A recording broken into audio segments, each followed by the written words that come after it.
जय हिंद दोस्तों। आज मैं आपको बौद्ध धर्म पढ़ाने वाला हूँ, जिससे आपको बौद्ध धर्म का कंपटीशन में आया हुआ एक भी क्वेश्चन छूट ना पाए।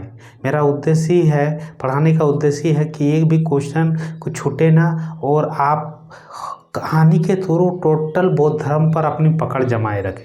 तो मैं शुरू करता हूँ, ज़्यादा लेट नहीं करूँगा। लेट करूँगा तो आपका समय बहुत कीमती होता है, तो मैं समय को मद्देनज़र और करते शुरू होता है। बौद्ध धर्म की शुरुआत गौतम बुद्ध से होती है।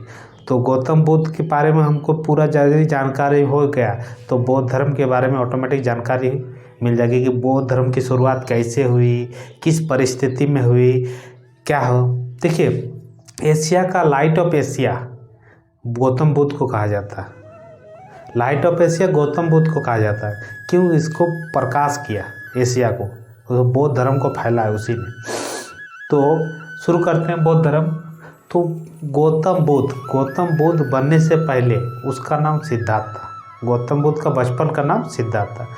तो गौतम बुद्ध का जन्म 563 BC को कपिलवस्तु के नेपाल के लुम्बिनी वन में हुआ था। गौतम बुद्ध का जन्म 563 BC को नेपाल के तराई में स्थित लुम्बिनी वन में हुआ था। तो इनके जब वन में होगा, चलिए कैसे हुआ, क्यों हुआ, इसके बारे में मैं डिटेल से बताऊंगा। आगे देखिए, उसके बाद देखिए, कोई भी बच्चा का जन्म होता है तो पापा तो रहता है मीडियम।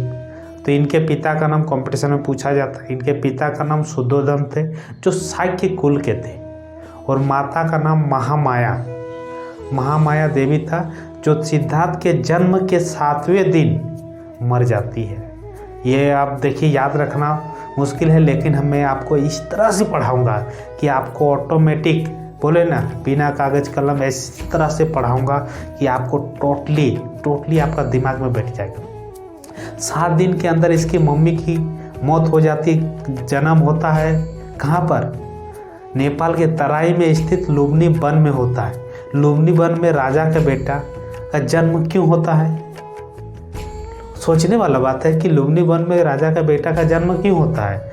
उसके बाद पिता शाक्य कुल के मुखिया राजा थे, कौन? शुद्धोधन। माता का नाम महामाया देवी। तो देखिए, जब महामाया देवी गर्भ से थी, तो 9 महीना के गर्भ थी, तो राजा के सामने माया देवी ने इच्छा जताया कि जो मेरा पहला पुत्र हो या बेटी हो, जो भी हो, मैं इसको अपने मायके में जन्म देना चाहती हूँ। तो मायका का नाम था देवदह, जो कपिलवस्तु से 60 मील दूरी पर था। कपिलवस्तु से 60 मील दूरी पर था। तो राजा की पत्नी का इच्छा यदि रहेगा कि वो पहले बच्चे को मायके में जन्म दे, तो कोई राजा मना करेगा? नहीं करेगा। तो इसके लिए शुद्धोधन रेडी हो जाते हैं और उसको घोड़ा, उसका सारथी और उसकी बीवी महामाया और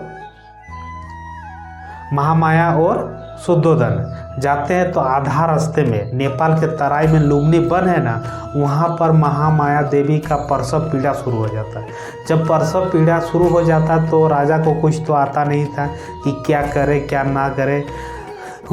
जब लुम्बिनी वन कपिलवस्तु से 20 मील की दूरी पर थी और उसका देवदह वहाँ से 40 मील का दूरी था।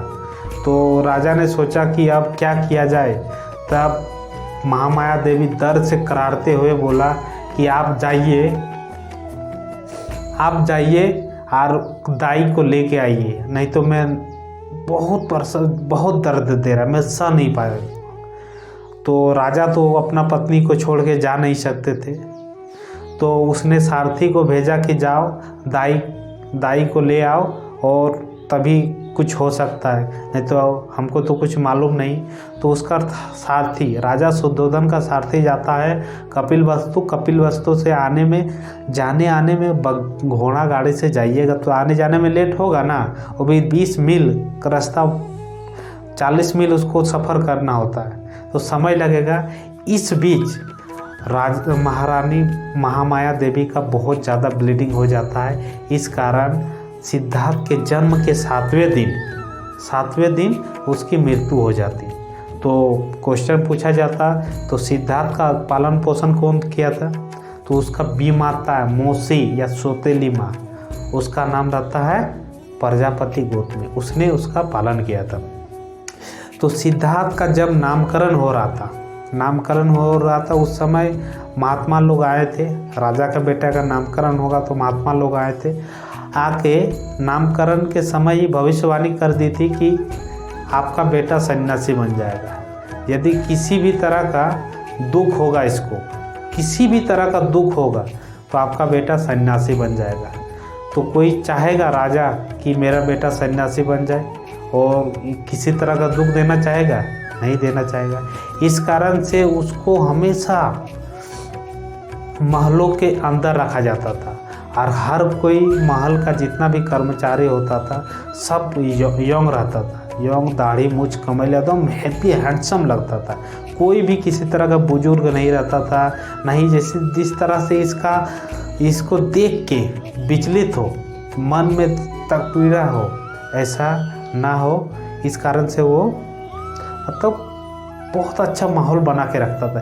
गर्मी के लिए सिद्धार्थ का गर्मी के लिए अलग घर, ठंडा के लिए अलग घर, जाड़ा के लिए अलग, वर्षा के लिए अलग घर, हर तरह का 4 मौसम में 4 घर बना के रखा गया था।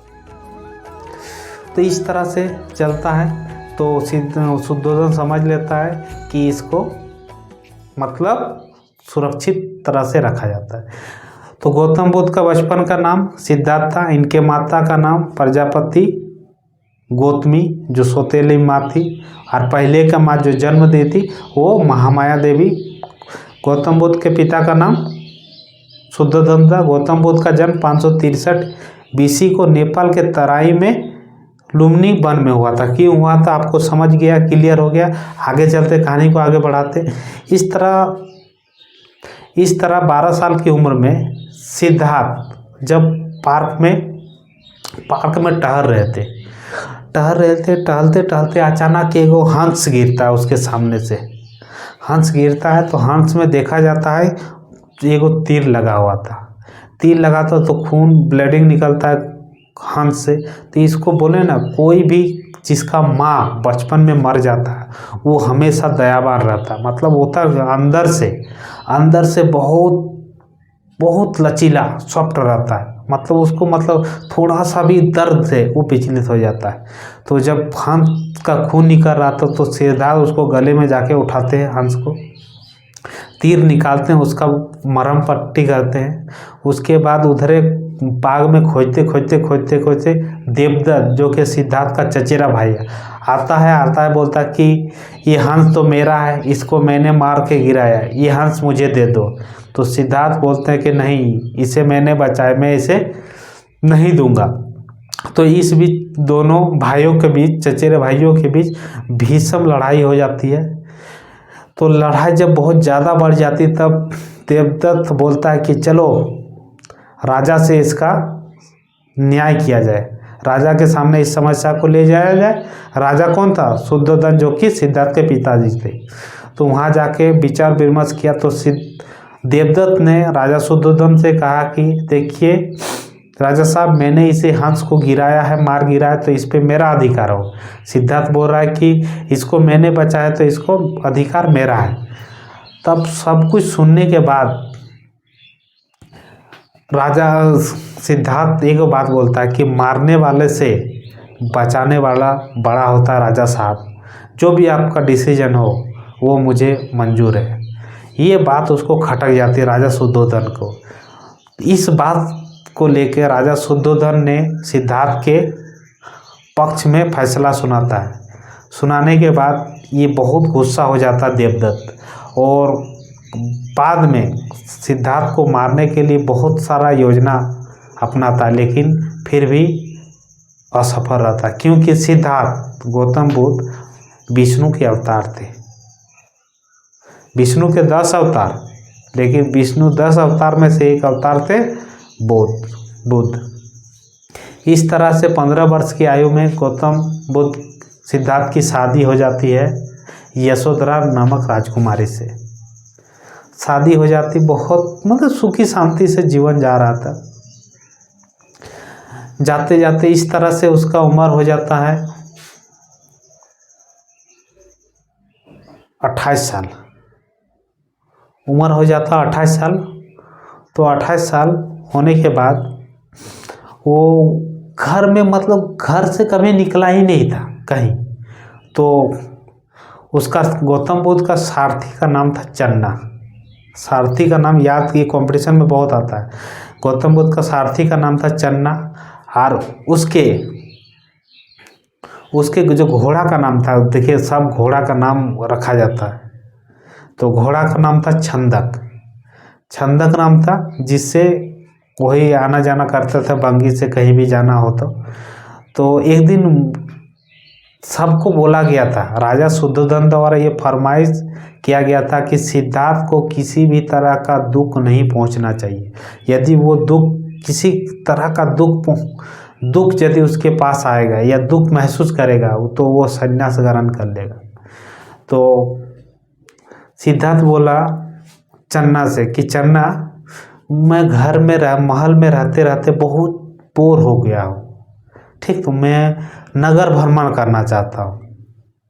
तो नगर भ्रमण करना चाहता तो मुझे ले चलिए। तो ये बात चन्ना उसको बोलते हैं, राजा साहब शुद्धोधन को बोलते हैं कि सिद्धार्थ चाहते हैं कि नगर भ्रमण करना चाहते हैं, तो मैं क्या ले चलूँ? तो बोला कि ठीक है ले चलना, लेकिन जिस जगह रास्ते पे जाओगे ना, वहाँ सबको बोल देना अच्छा अच्छा घर, अच्छा सड़क को क्लियर कर देना, सब कुछ मतलब परफेक्ट हो जाना, परफेक्ट जगह बना देना, उसी जगह से लेके जाना। तो इसी तरह नगर के लिए ले जाते हैं चन्ना सिद्धार्थ को। ले जाने के बाद धीरे धीरे धीरे धीरे धीरे जाते जाते अचानक एगो बुजुर्ग देखते हैं, बुजुर्ग मतलब वृद्ध आदमी देखते हैं। बुजुर्ग देखते हैं तो उसका दाढ़ी में बाल सफ़ेद हो गया है, बाल पूरा सफ़ेद हो गया है, झुर्रियाँ पड़ गया है। तब ये बोलते हैं, गौतम बुद्ध सिद्धार्थ बोलते हैं कि चन्ना ये कौन है? तो बोलता है कि ये बुजुर्ग वृद्ध आदमी है। बोला ये वृद्ध क्यों है? बोला कि राजकुमार, हम लोग जिंदगी का होता है 4 गो आश्रम, मनुष्य जीवन का होता है 4 गो आश्रम, एगो शिशु, बाल, वृद्ध और पौड़ और वृद्ध। तो ये वृद्ध आश्रम में है, इसके बाद मर जाएंगे। तो क्या मैं भी बुजुर्ग हो जाऊंगा? क्या मैं भी मर जाऊंगा? बोला। तब चन्ना बोलता कि यस, आप भी, काहे कि आप भी इंसान हो, तो आप भी बुजुर्ग होइएगा, आप भी मर जाइएगा। उसके बाद इसका मूड खराब हो जाता है। किसका? सिद्धार्थ का। खराब होने के बाद बोलता है कि चलो मुझे और कोई नगर नहीं देखना है। तो फिर वो घर आ जाते हैं। घर में बहुत मायूस उदास रहते हैं। तो उदास कारण पूछते हैं शुद्धोधन की, सिद्धार्थ उदास है तो क्यों उदास है? तो चन्ना बताते कि ऐसा ऐसा बात है कि नगर में एक बुजुर्ग को देख लिए थे, इस कारण से तब से ये सिद्धार्थ उदास है। तब शुद्धोधन को पता था कि ये इसका ज़्यादा दिन उदासी रहेगा तो फिर ठीक नहीं है। तो उसने क्या किया कि उसके लिए नर्तकी का जुगाड़ कर दिया। बहुत डीजे, अभी के जैसे ना डीजे, तो उस समय डीजे डांसर वाली को बुला के खूब ऑर्केस्ट्रा लगा दिया। तो कुछ समय तक भूल गए सिद्धार्थ, जो गम में थे ना वो भूल गए। उसके बाद कितना डीजे सुनेगा, भी नर्तकी कितना सुनिएगा, एगो लिमिट होता है कि हाँ इतना ही सुने तो अच्छा है। उसके बाद फिर उसका उब जाता। उसके बाद फिर चन्ना को बोलता है कि चन्ना चलो मुझे फिर से दूसरी तरफ से नगर भ्रमण कराओ, मैं घर में बहुत अजीब लगता है घर में रह के। तो चन्ना फिर उसको लेके नगर में जाते हैं। तो जाते जाते देखते हैं एगो बीमार आदमी खटिया पर लेटे होते हैं और खूब मतलब होता है ना, बुजुर्ग आदमी कैसा हाल होता है, दाढ़ी मूंछ पका हुआ, फुकुआ, मतलब दर्द से करारते हुए। तब चन्ना को पूछता है कि चन्ना ये कौन है? बोलता है कि ये बुजुर्ग है। बोले बुजुर्ग क्यों है? बोला कि मैं फिर से बताऊँ, मनुष्य का 4 गो आश्रम, शिशु, बाल, पौढ़ और वृद्ध। वृद्ध होने के बाद कोई भी आदमी बीमार पड़ता है, बीमार पड़ने के बाद उसकी मृत्यु हो जाती है। तब सिद्धार्थ खुद से बोलता कि मैं भी बुजुर्ग होऊंगा, मैं भी बीमार पड़ूंगा, मैं भी मर जाऊंगा। तब चन्ना बोलता है यस, आप भी बुजुर्ग होइएगा, आप भी बीमार पड़िएगा, आप भी मरिएगा। तो फिर उदास हो जाते हैं। उदास होने के बाद फिर वो चले जाते हैं। जाने के बाद फिर वही उदासीपन देखा नहीं जाता। फिर और डीजे मंगाया जाता है और नर्तकी मंगाया जाता है। फिर कुछ महीना बाद फिर वो बोर हो जाते हैं जो चीज़ से। अब फिर कुछ महीना के बाद सिद्धार्थ बोलते हैं कि चन्ना चलो मुझे नगर भ्रमण कराओ, मैं नगर के लिए नगर भ्रमण करना चाहता हूँ, मैं घर में तंग आ चुका।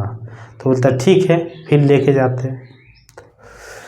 तो जाते जाते 4 गो आदमी एगो आदमी को खटिया में उठा के ले जा रहे हैं। बोल रहे हैं राम नाम सत्य है, सबकी यही गत्य है। तब सिद्धार्थ पूछता है कि चन्ना ये बताओ, एक आदमी लेटा हुआ है और 4 आदमी लेके जा रहा है, ये कौन है?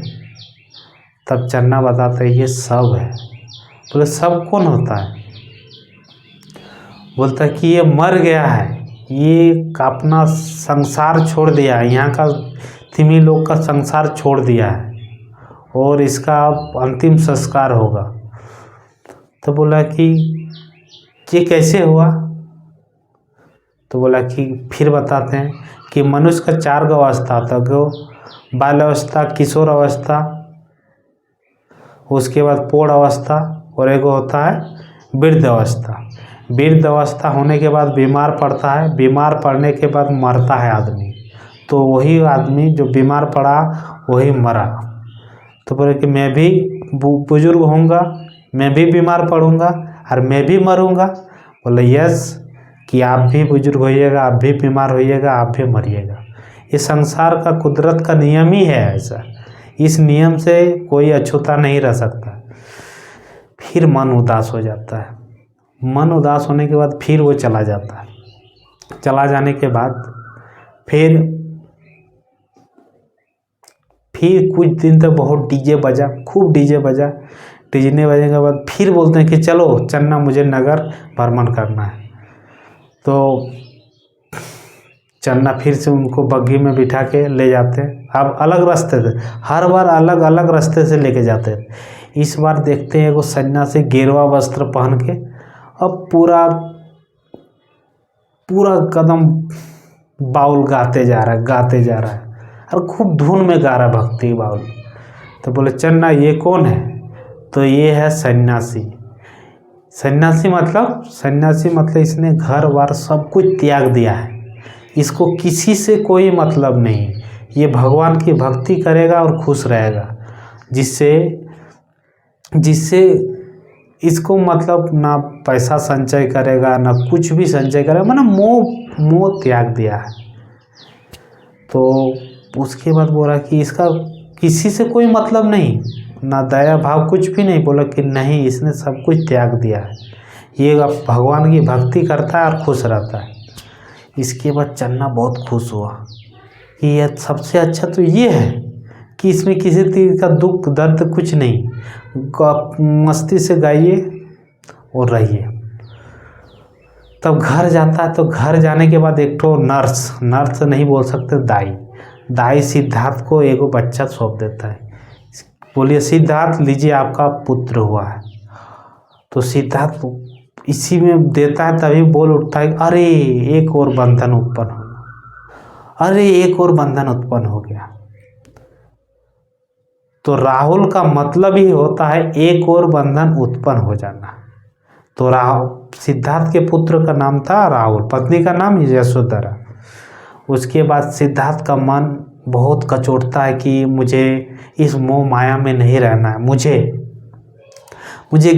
गृह त्याग करना है। गृह त्याग करूँगा तभी मैं सुकून से रहूँगा, मैं सन्यासी बनना चाहता। तो अपना बीवी को बोलता है कि मैं सन्यासी लेना चाहता।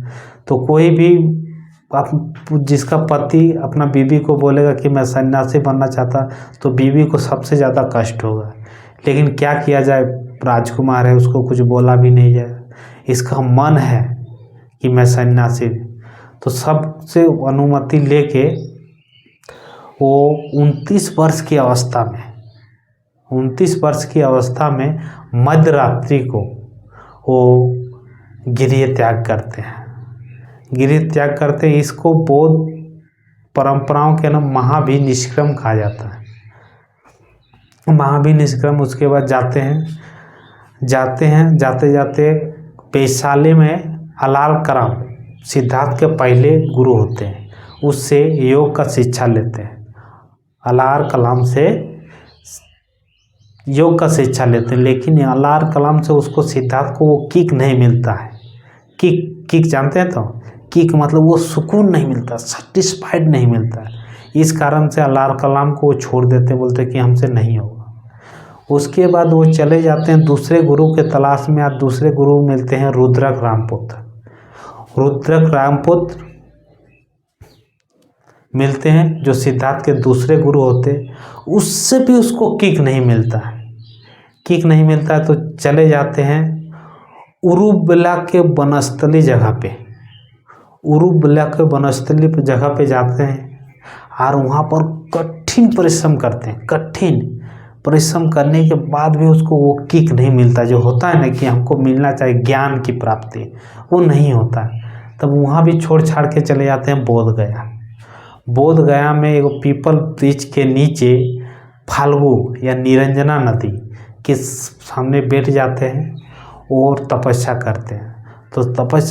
भूखे प्यासे तपस्या करते हैं। जब तपस्या करते हैं तो नदी है, तो नहाने औरतें सब जाती होगी। तो सभी बोलता है कि बिना का तार को यदि ज़्यादा खींचोगे ना तो वो टूट जाएगा, यदि ढीला रखोगे ना तो वो बजबे नहीं करेगा। तो जीवन भी ऐसा ही है, ज़्यादा एकदम भूख प्यास सब कुछ छोड़ दीजिएगा, मीट मछली सब कुछ छोड़ दीजिएगा, तो ऑटोमेटिक क्या होगा, आपको प्रोटीन नहीं मिल पाएगा। ठीक, तो जो चीज़ आपको नीड करता है बॉडी, देखिए आपका मन अलग हो सकता है लेकिन बॉडी अलग होता है। बॉडी को नीड करता है। बोलते हैं बहुत कोई निरामिष रहता है, हाँ ठीक है निरामिष रहना चाहिए, हाँ, लेकिन उसके बदले तो कुछ बॉडी को भी तो सुरक्षित रखने के लिए कुछ तो देना चाहिए ना। जैसे जो फाइबर मिलना चाहिए वो सब नहीं मिल पाता, इस कारण से तो कमजोरी बढ़ता, अलग अलग बीमारी अटैक कर देता है। सब चीज़ नहीं परफेक्ट रहने से ही तो अटैक करता है बीमारी, नहीं तो आप संतुलित बैलेंस फूड खाइए तो आपको कुछ भी नहीं होगा, ये नियम है। उसके बाद वहाँ पर जब ये बात सुनी कि बिना का तार को यदि अधिक खींचोगे तो टूट जाएगा और ढीला छोड़ देगा तो बजबे नहीं करेगा, तब गौतम बुद्ध ने मध्यमा मार्ग अपनाया। ये खाना भी खाता था और योग लगा था।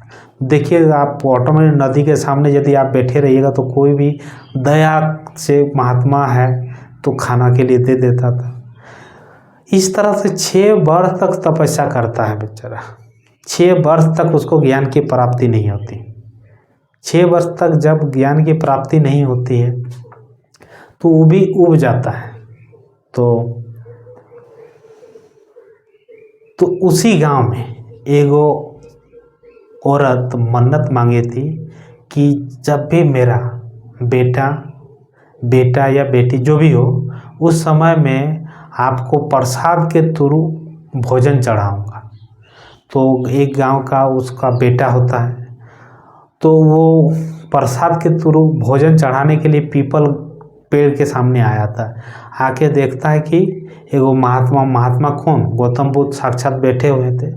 बोलते हैं कि बाबा जिस तरह मेरी मुराद पूरी हुई उस तरह आपकी भी मुराद पूरी हो जाएगी।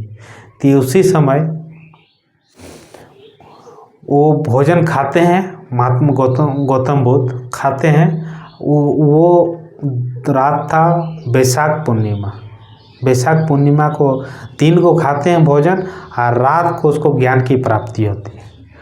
रात की ज्ञान की प्राप्ति होती है, और ज्ञान की प्राप्ति के बाद उसको देखिए, किसी भी चीज़ का यदि नॉलेज, जैसे कि आप लोग बोलते हैं कि ज्ञान की प्राप्ति क्या चीज़ है, तो कोई चीज़ नहीं। तो जैसे आप 10 पास किए हैं, एक सर्टिफिकेट होता है ना, तो ज्ञान की प्राप्ति जो होता है ना, तो हम लोग का 6 रिपू होता है, काम, क्रोध, लोभ, अहंकार में होता है ना, इस सब ज्ञान की प्राप्ति होने से नष्ट हो जाता है, मतलब ये खत्म हो जाता है। ये देखिए, ब्रह्मा जी ने जब सृष्टि बनाया था तो इस 6 रिपू दे दिया था कि आप ना भी चाहिएगा ना, तो ये रिपू आपसे ऐसा ऐसा काम करवाएगा, यदि आप में संयम है तो आप बैलेंस कर सकते हैं। लेकिन कब बैलेंस कर सकते हैं? जब आपको ज्ञान की प्राप्ति होती है, तभी आप। तो 6 रिपू को हर दिया था, मतलब 6 रिपू को खत्म कर दिए थे गौतम बुद्ध।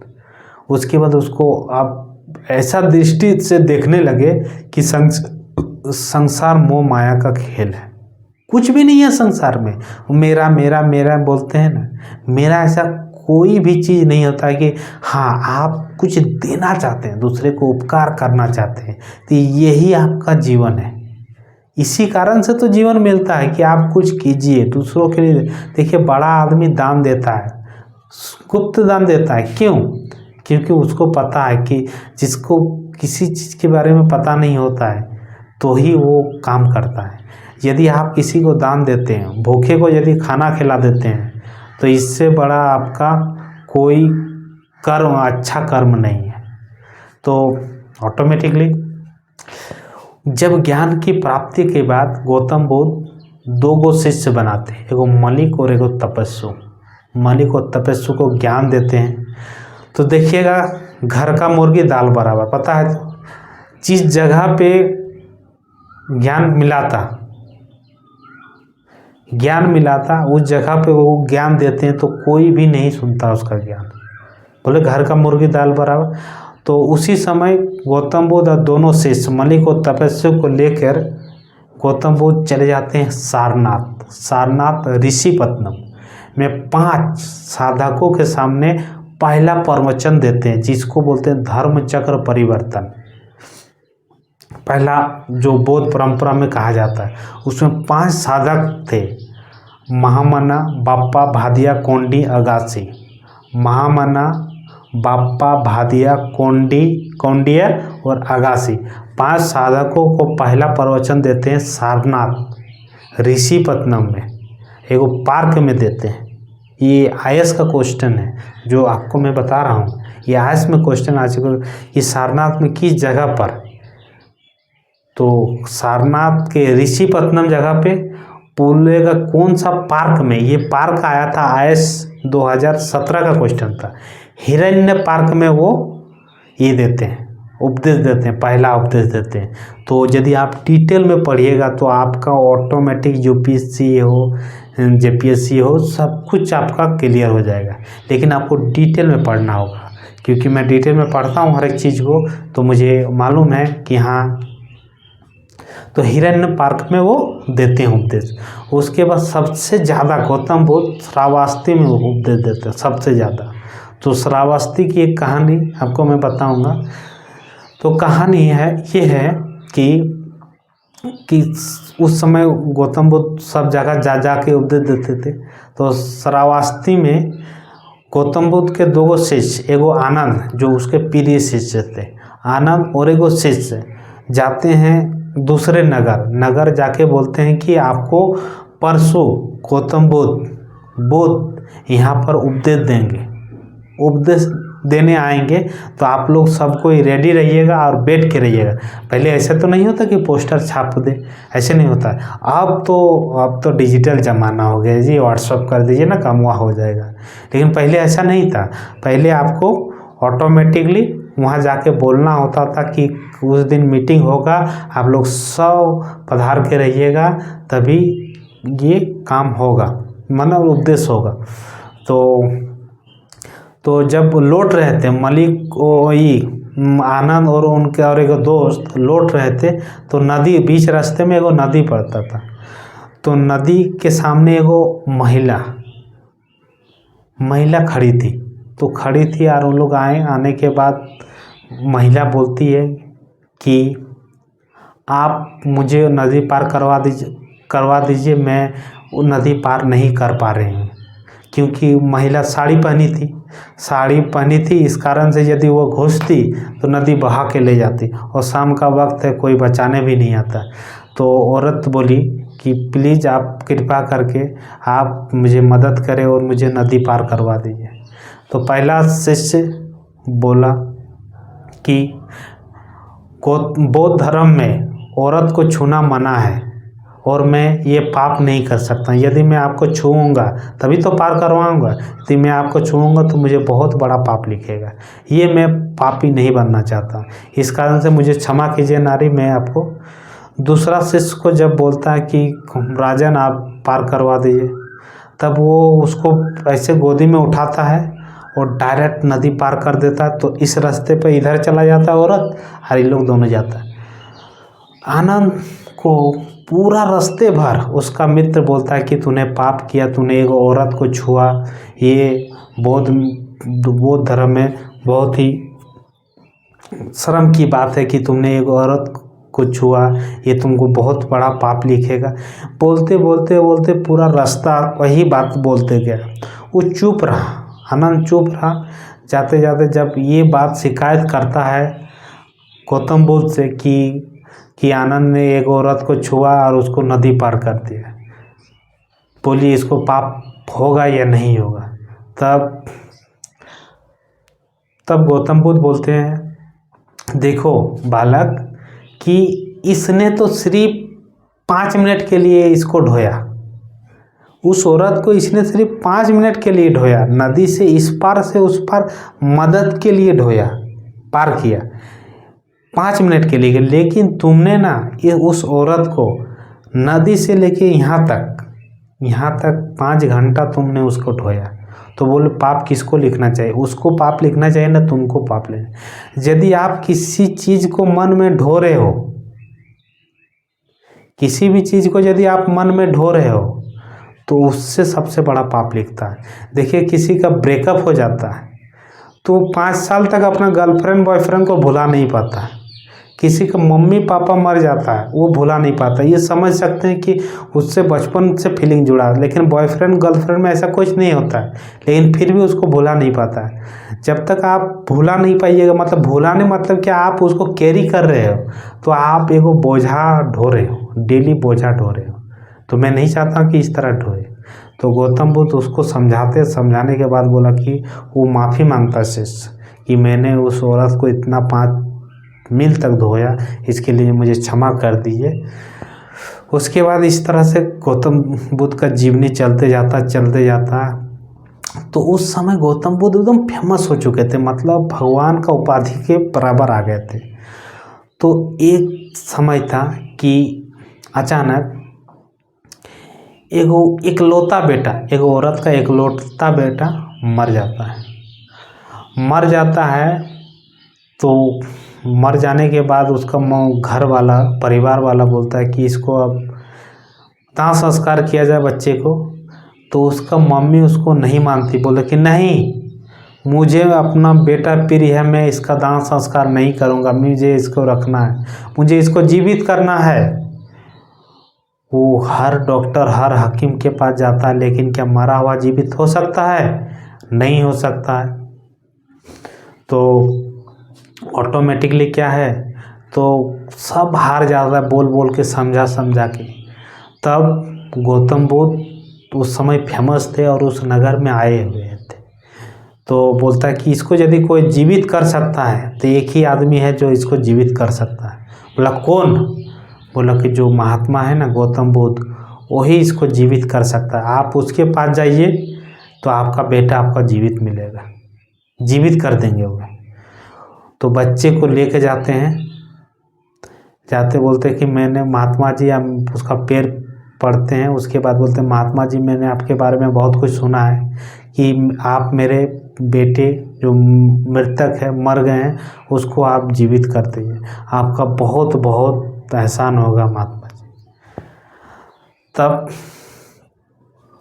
ये गौतम बुद्ध बोलते हैं ठीक है, मैं आप मेरे भरोसे आए हैं तो आपका भी भरोसा रखना चाहिए।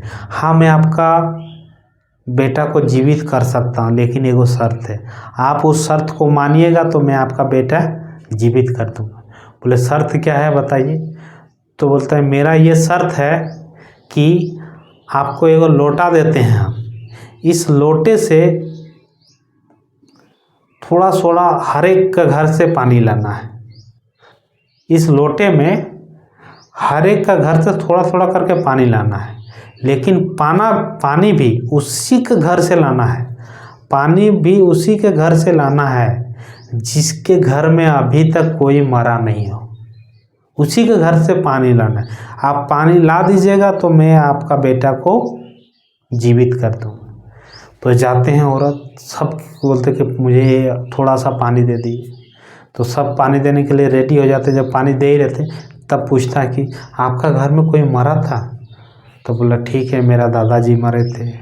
फिर दूसरा घर जाते बोले मेरे पिताजी मरे थे, मेरे मम्मी मरे थे, मेरे चाचा मरे थे, मतलब कोई ना कोई घर में मरा ही था।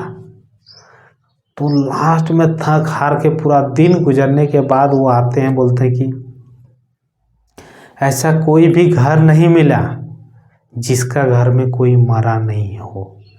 इस संसार में कोई भी घर नहीं मिला जिसका घर में कोई मरा ना हो। तब गौतम बुद्ध बोलते हैं तो मैं तो आपको पहले ही बोला था, यदि आप ला देते पानी तो मैं आपका बेटे को जीवित कर देता, तो आप खुद हार गए।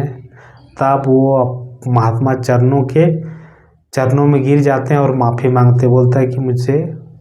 तब गौतम बुद्ध बोलता है कि जो शरीर से निकला हुआ प्राण कभी वापस नहीं आते, और मुंह से निकला हुआ जवान कभी वापस नहीं आता, और धनुष से निकला हुआ बाण कभी वापस नहीं आता। इसको 3 चीज़ को लगाम रखिए, निकल जाने के बाद कभी वापस नहीं आएगा। ये उम्मीद मत कीजिएगा कि ये रिटर्न आ जाता है, ये कभी उम्मीद मत कीजिएगा, ठीक। उसके बाद कहानी में वो थ्रू जाते हैं। उसके बाद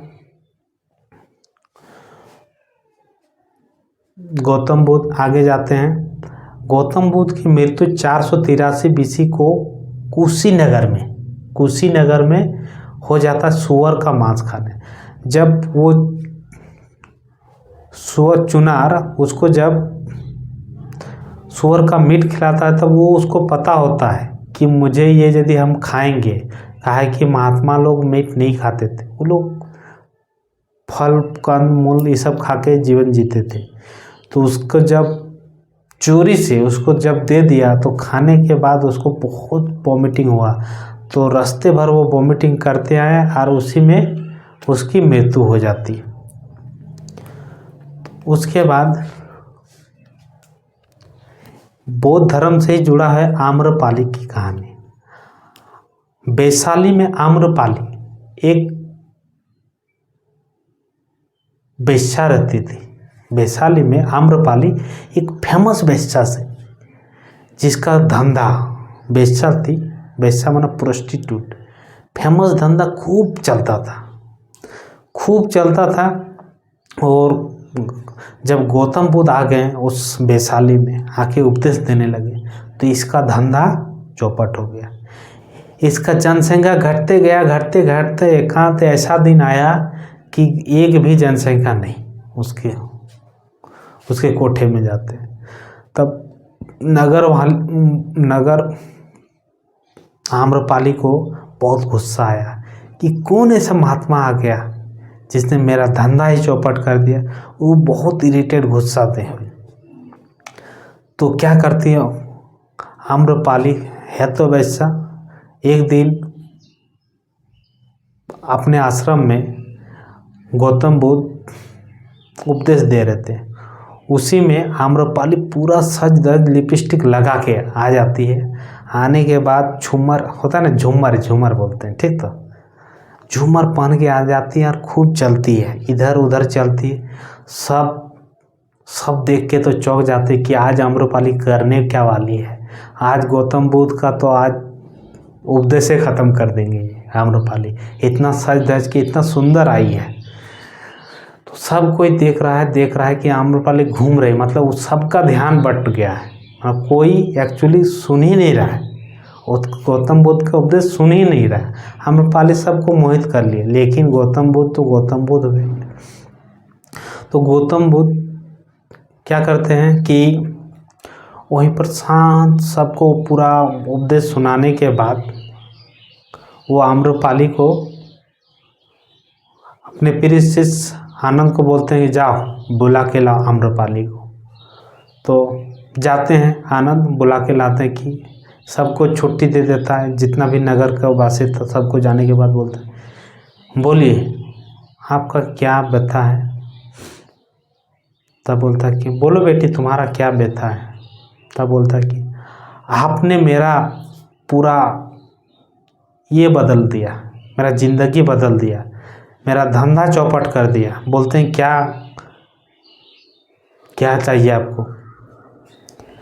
तब बोलता है कि देखिए मैंने तो इनको शिक्षित साक्षात बनाया कि इसको समझ में आए कि ज़िंदगी क्या होती है। ज़िंदगी किसी चीज़ का बंसीबत गुलाम होने को ज़िंदगी नहीं बोलते। ज़िंदगी होता है दूसरों का उपकार करने में। आप बोलिए ना, जितना आप पाप किए हैं, आम्रपाली से कहा था गौतम बुद्ध कि आप जितना कुछ पाप किए हैं, क्या आप उस पाप का इकलौता भागीदार है ना? सब कुछ है। बोला नहीं, मेरा परिवार है वो भागीदार है। बोला कोई भी आपका पाप का भागीदार नहीं है।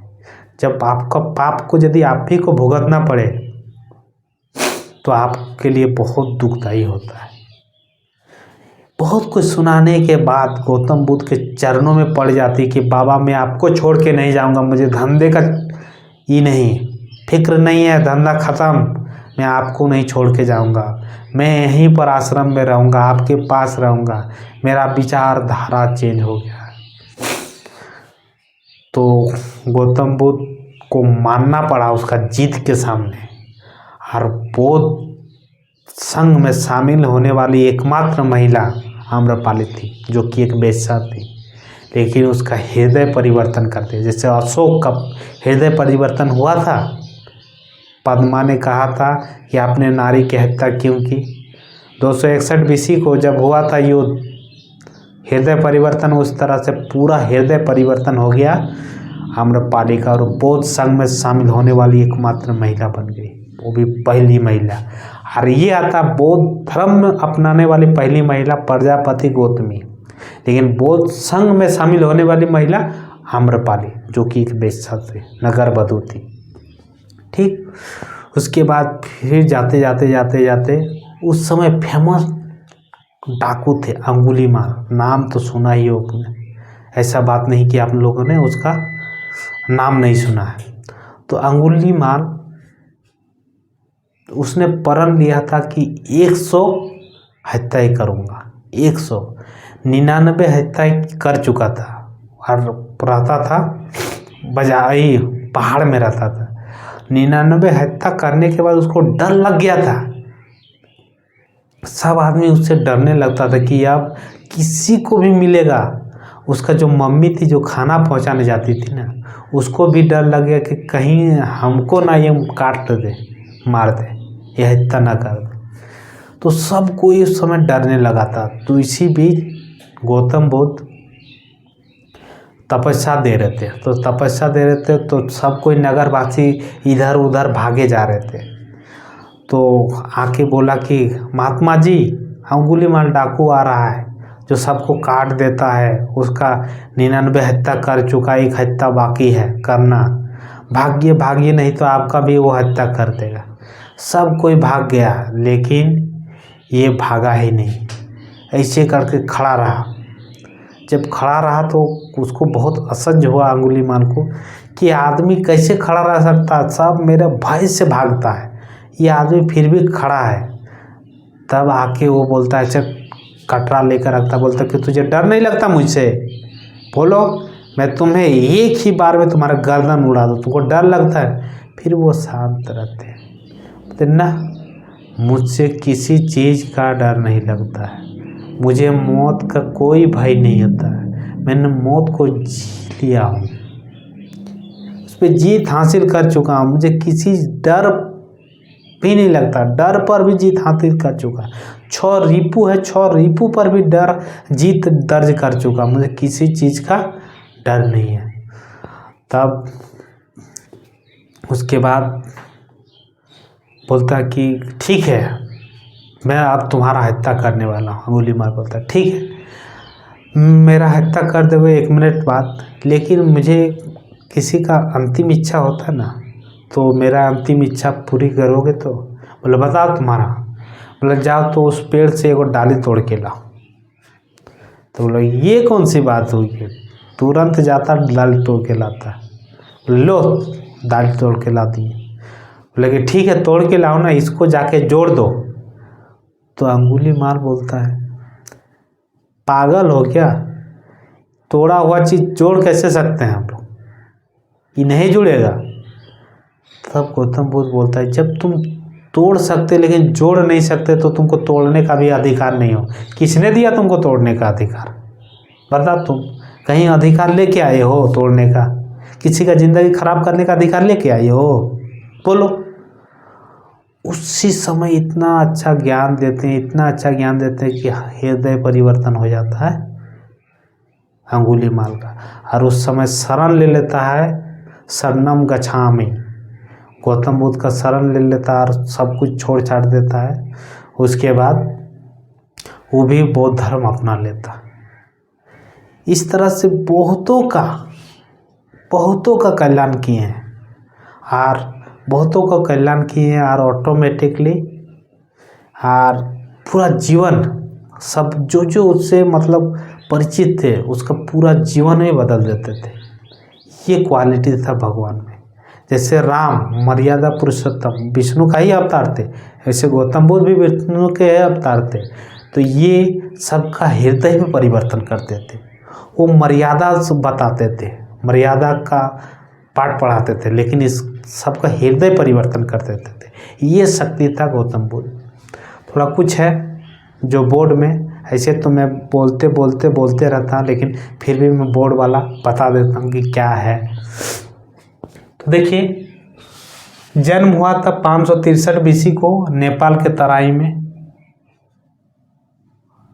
पिता का शुद्धोधन और माता का महामाया और मौसी थी प्रजापति गोत्र। कुल शाक्य कुल। बचपन का नाम था सिद्धार्थ। चचेरा भाई का नाम था देवदत्त। विवाह हुआ था 16 वर्ष की उम्र में यशोधरा। पुत्र का नाम था राहुल। गृह त्याग किए थे 29 वर्ष के। इसको महाभिनिष्क्रम कहा जाता है। फर्स्ट गुरु थे अलार कलाम। सेकंड गुरु थे गुरु रुद्रक रामपुत। सारथी का नाम था चन्ना। घोड़ा का नाम था छंदक।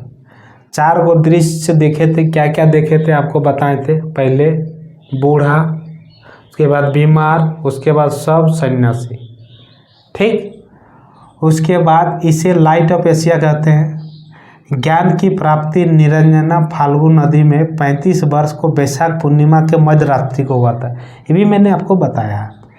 उसके बाद बोध गया में 2 शिष्य मिले, तपस्वी और मलिक, ये भी बताया मैंने। 5 तपस्वी को उपदेश दिए। ऋषि पत्नम, सारनाथ, हिरण्य पार्क में उपदेश दिए थे।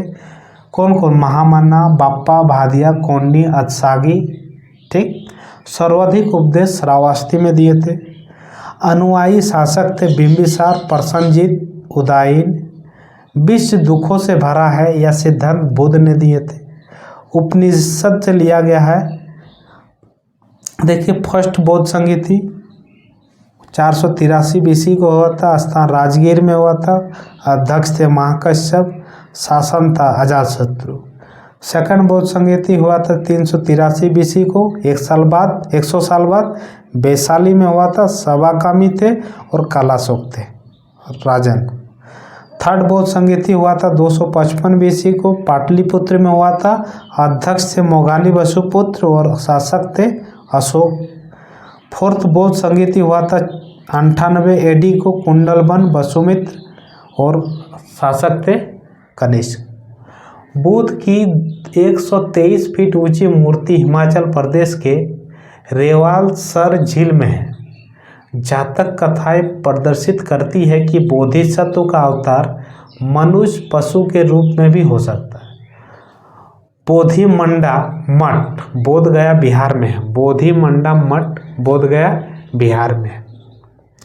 चतुर्बोध संगति के बाद बौद्ध धर्म दो भागों में बट गया, हीनयान और महायान। बौद्ध धर्म के तीर्थन है बौद्ध धर्म संघ। सुत्त पिटक में 5 निकाय है, दिग्मजित, संयुक्त, अंगुत्तर, खुद्दक। बौद्ध धर्म में शामिल होने के लिए आयु सीमा 15 वर्ष। बौद्ध धर्म से जुड़ी कहानी देवदत्त और सिद्धार्थ की लड़ाई मैंने बता दिया है 12 साल का उम्र में। उसके बाद श्रावस्ती का बौद्ध कथा, जब औरत को लेके आता नदी पार करता तो वो बता दिया मैंने। अंगुलीमाल की भी कहानी बता दिया। माँ बेटे का, जब बेटे का मृत्यु हो जाता है तब माँ उसको, वो भी कहानी में बता दिया। आम्रपाली की भी कहानी में मैंने बता दी। गौतम बुद्ध की मृत्यु 483 BC को कुशीनगर में सूअर के मांस खाने के कारण हो जाती है। अशोक ने बौद्ध धर्म के प्रचार के लिए अपने बेटे महेंद्र और बेटी संघमित्रा को श्रीलंका भेजा। बुद्ध के अनुसार अष्टांगिक मार्गों के पालन करने के उपरांत मनुष्य की भव तृष्णा नष्ट हो जाती है और उसे निर्वाण प्राप्त हो जाता है। मर जाने को ही निर्वाण प्राप्त हो जाता है। गौतम बुद्ध के प्रिय शिष्य का नाम था आनंद। जय हिंद। आपको यदि अच्छा लगा, जय हिंद, वंदे मातरम, यदि आपको अच्छा लगा तो लाइक सब्सक्राइब जरूर कीजिएगा और एगो शेयर जरूर कीजिएगा।